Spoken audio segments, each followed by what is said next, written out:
Please be seated. Memories.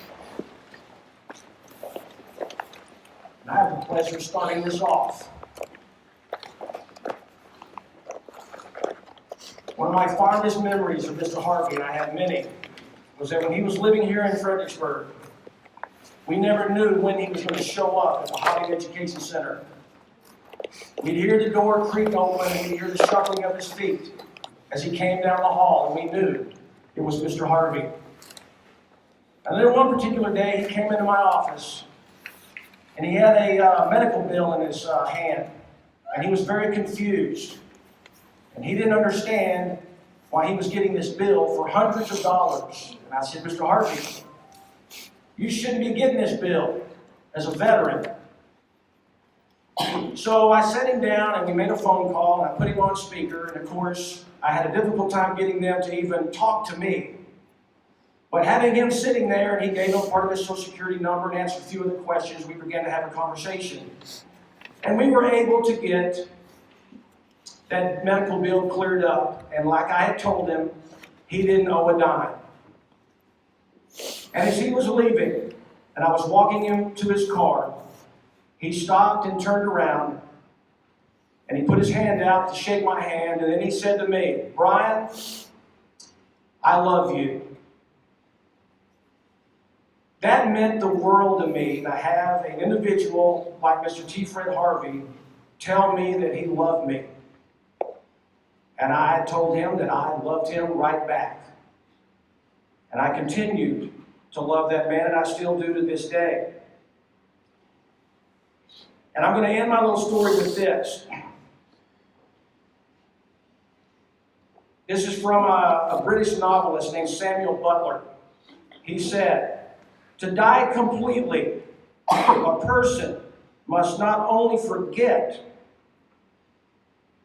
but be forgotten.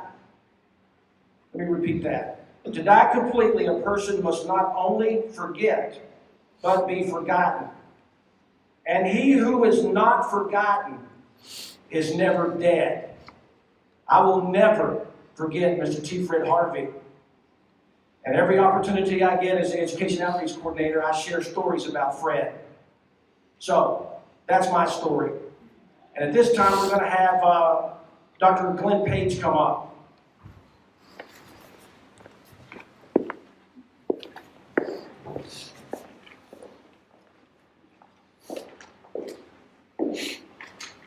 Thank you, Brian.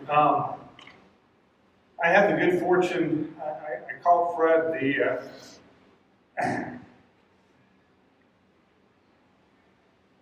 swore I wasn't going to do this.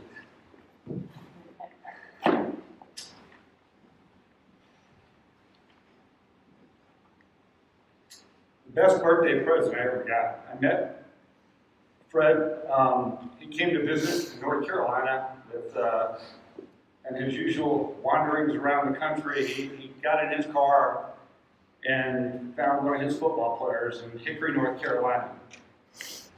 And Mark introduced me to him, and I was there to celebrate my birthday. And I was getting ready to run Marine Corps Marathon, which I've done several times.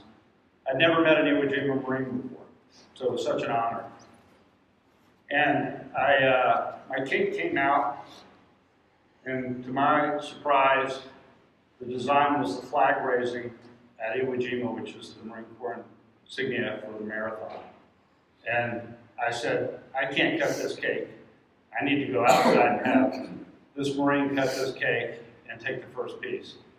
After that, Fred gave me a copy of his book as a birthday present. And we talked almost every week until his passing. We took several trips together, spent a lot of time at the museum, did some videos to educate people here. Again, I didn't want to go over my 3 minutes, but I've written an ode, a tribute, a eulogy to Fred to celebrate his life, and it's hard to do that in under 3 minutes, but I'm going to do my best. T. Fred Harvey, where to begin? He told his life story, and hell yes, I'd do it again. He was born in Memphis, a definite Texan. His family was poor, as he was one of 11. His mom thought he was bright and nicknamed him Sonny. Never play cards with him, or he'll take all your money. He was tiny in stature, but he gave it his all. He made first string as a paramarine, and in the Corps got the call. Hunger during the Depression was a common thing, but chow became 3 squares a day as a new Marine. Fred's small shoes were a problem to overcome, but Fred would improvise and even have his mom purchase him his own gun. With his parachute, boots, and K-bar in hand, he went off to fight our enemies in a foreign land. His first contact with the enemy was with a machine gun called the Nambu, but his training in fellow Marines got him through. His favorite things were his Johnson rifle and Van Camp pork and beans. He claimed to have found the cure for malaria, it seems. With island hopping in the Pacific, he was far from home. A memory he shared was being present when last rites were paid to Gunny John Bassalone.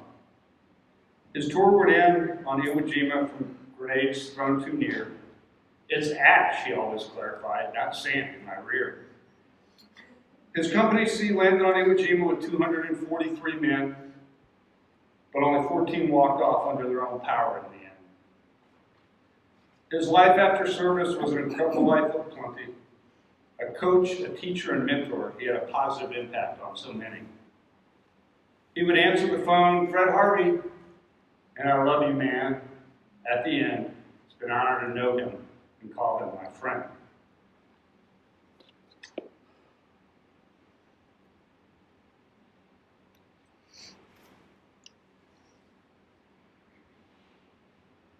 Tears unfold as I selfishly hope for more time,